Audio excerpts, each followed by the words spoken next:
জানে যে আজি বছৰৰ পিছত বছৰ ফ'ৰলেন হাইৱে নিৰ্মাণৰ কাম আৰম্ভ কৰাৰ দিন ধৰি একফালে national highway authority of India আৰু আনফালে অসম চৰকাৰৰ PWD ডিপাৰ্টমেণ্ট তেওঁলোকৰ কিছুমান ব্যভিচাৰৰ কাৰণে তেওঁলোকৰ অনিয়মৰ কাৰণে বাইহাটা চাৰি অঞ্চলৰ মানুহে আজি 4-5 বছৰে দুৰ্ভোগ ভুগি আছে।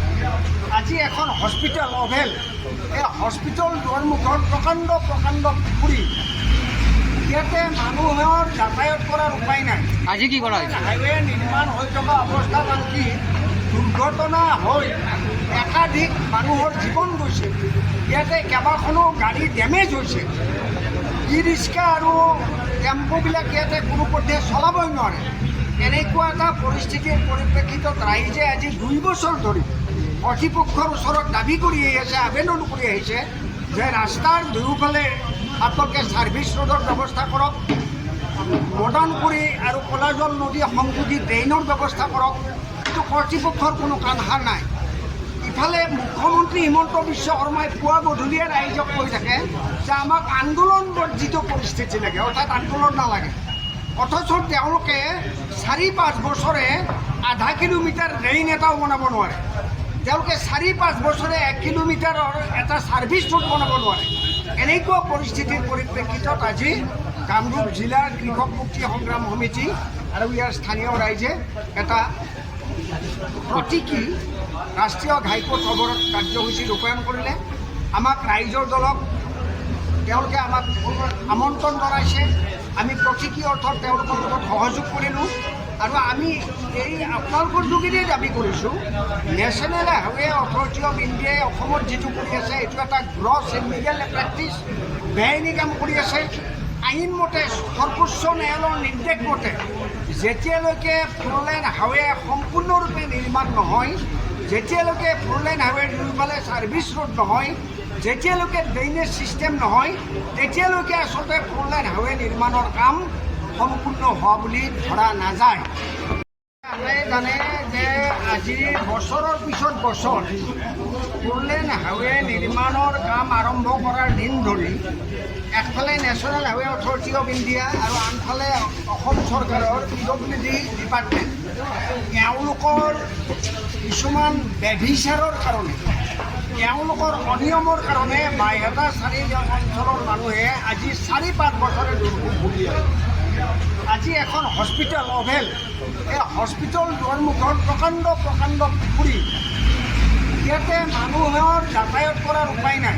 আজি কি কৰা হৈছে? হাইৱে নিৰ্মাণ হৈ থকা অৱস্থাত আনকি দুৰ্ঘটনা হৈ একাধিক মানুহৰ জীৱন গৈছে।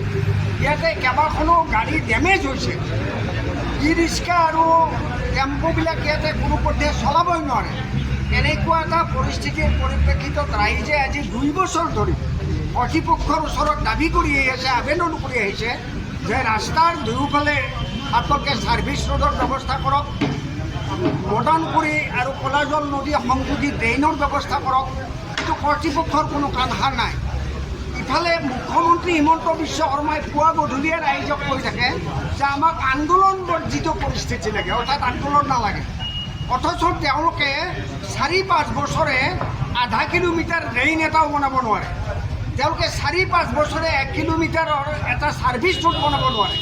এনেকুৱা পৰিস্থিতিৰ পৰিপ্ৰেক্ষিতত আজি কামৰূপ জিলাৰ কৃষক মুক্তি সংগ্ৰাম সমিতি আৰু ইয়াৰ স্থানীয় ৰাইজে এটা প্ৰতীকী ৰাষ্ট্ৰীয় ঘাইপথ অৱৰোধ কাৰ্যসূচী ৰূপায়ণ কৰিলে। আমাক ৰাইজৰ দলক তেওঁলোকে আমাক আমন্ত্ৰণ জনাইছে।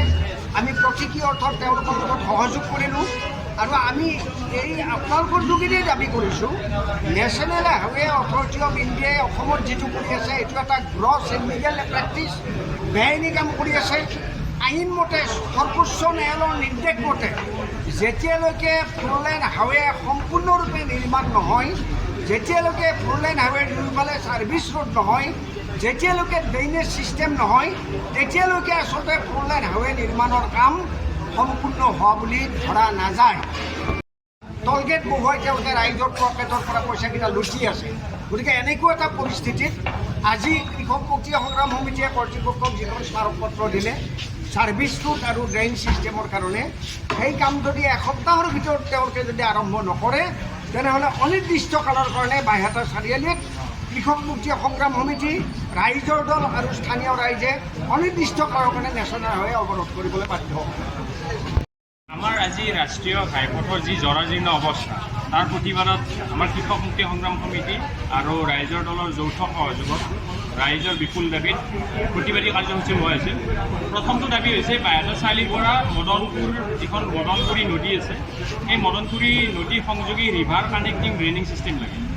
কাৰণ উইদাউট ড্ৰেইনিং ছিষ্টেম যদি যিমানে মেৰামতি নকৰক ৰাস্তা ভাল নহয়, কাৰণ প্ৰপাৰ পানীখিনি ওলাই যাব লাগিব। প্ৰথম দাবীটো হ'ল ড্ৰেইনিং ছিষ্টেম লাগে। দ্বিতীয়টো দাবী হ'ল আপোনাৰ জৰাজীৰ্ণ যি অৱস্থা সেইটো সাময়িকভাৱে হ'লেও ভাল কৰি লাষ্টত পাৰ্মানেণ্টলি একেবাৰে সুচল কৰাৰ সুবিধা কৰি দিব লাগে, দ্বিতীয়টো দাবী। আৰু তৃতীয়টো দাবী হ'ল এটা চুৰুং পথ আছে হাইৱেৰ দুয়োফালে আলিপুৰ আৰু পিয়েলিঘাটা সংযোগী, সেই চুৰুং পথত যাতে প্ৰপাৰ ইণ্ডিকেটৰ লগায়। কাৰণ তাৰ পৰা যেতিয়া ই ৰিক্সা বা বাহন ওলাই আহে স্পীডত যোৱা বাহনৰ লগত মুখামুখি সংঘৰ্ষ হোৱাৰ এটা চান্স থাকে। সেই চান্সটো দূৰ কৰাৰ কাৰণে আমি মূলতঃ এই তিনিটা দাবীৰে আজি প্ৰতিবাদী কাৰ্যসূচী। যিকোনো খবৰৰ বাবে যোগাযোগ কৰক আমাৰ এই নম্বৰত 7099017330 আৰু 7099017110।